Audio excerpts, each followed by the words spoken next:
All right. Hi, we're back with the sum of all things is equal to one, with the law of one, and this is part six.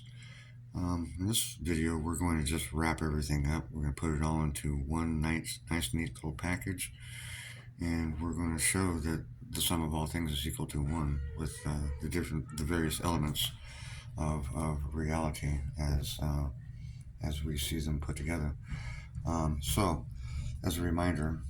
Um, Light is energy, and so at maximum power, which is 90 degrees, we have 90 degrees divided by pi over 2 is equal to um, polar unity at 57.2957791 degrees.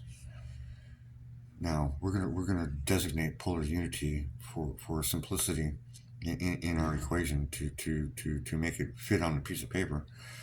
We're going to designate it as PU, which is equal to 1 radian degree.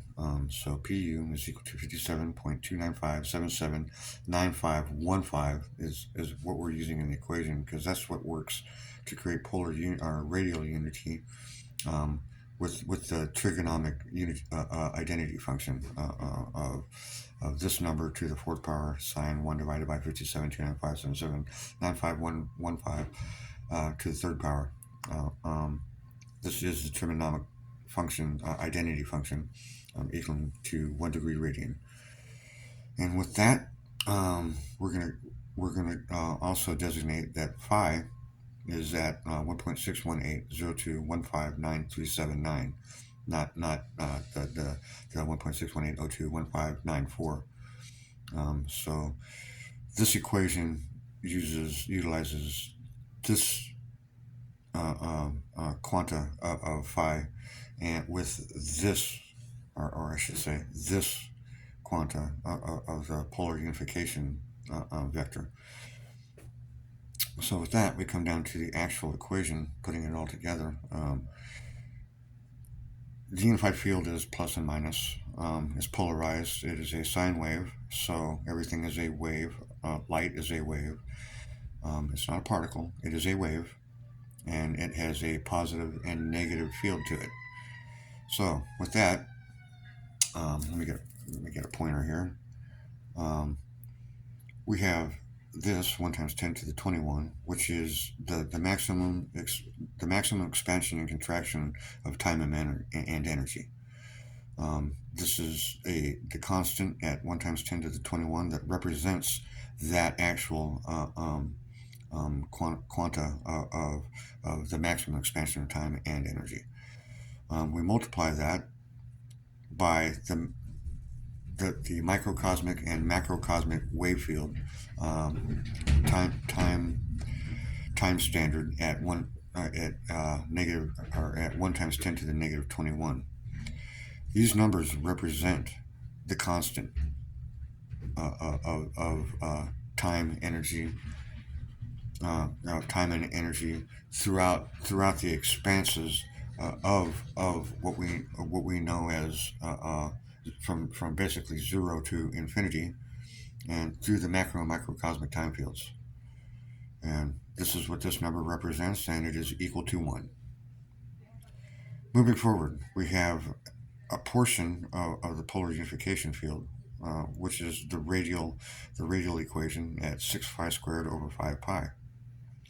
This equation right here, 6 phi squared over 5 pi, is equal to 1. So 1 times 1 is equal to 1. Now we move on to frequency, which just this number here represents an equation for velocity and related to the wave field, which is all of this. Phi is actually represents an energy slope and an amount of current running through any specific specific what I want to call resistance of space. So 432 phi squared divided by 360 pi is equal to 1. So 1 times 1 times 1 is equal to 1. Now we come here. We have PU, which we have identified already as the trigonomic identity function, and that is equal to 57.295779515 to the fourth power sine 1 divided by 57.295779515 to the third power, equal to 1 radian. Once again, 1 times 1 times 1 times 1 is equal to 1. Now, we have the velocity of light times the wavelength, which is equal to the wavelength of light in light years, which is the absolute value of that number in light years, equals the velocity of light. So the velocity of light divided by the wavelength, which is equal to the velocity at its absolute value, is equal to 1. So 1 times 1 times 1 times 1 times 1 is equal to 1. And then we have frequency over time. Well, when the velocity and the wavelength are equal, frequency and time are equal at 1. So we have 1 hertz divided by 1 second, which is equal to 1. So we have 1 times 1 times 1 times 1 times 1 times 1, which is obviously equal to 1. Now, since this is a wave, we put the plus and minus sign in front of it, and we have the unified field at plus and minus 1. Now, breaking this down into terms where we can understand it a little bit better, and which also gives us a way of gleaning new avenues towards synchronicity in universal functions. We have the maximum expansion and contraction of time, multiplied by the macro and microcosmic wave field time standards, which is this here, multiplied by 2,592 phi to the fourth power over 1,800 pi squared. Now, this is the same thing as these two put together and these two put together. 5 pi times 360, well, we'll just call it 6 pi squared times 432 pi squared over 5 pi times 360 pi.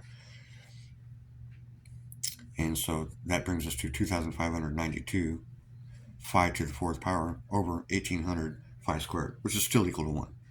But we did this as a matter of contracting, breaking down the equation to a lower common denominator, and also so that we can glean another function of the universal function, which I'll bring to bear here in a minute. And we also multiply that by the polar unity, which we have up here. This is the polar unity function right here, equal to 1 radian.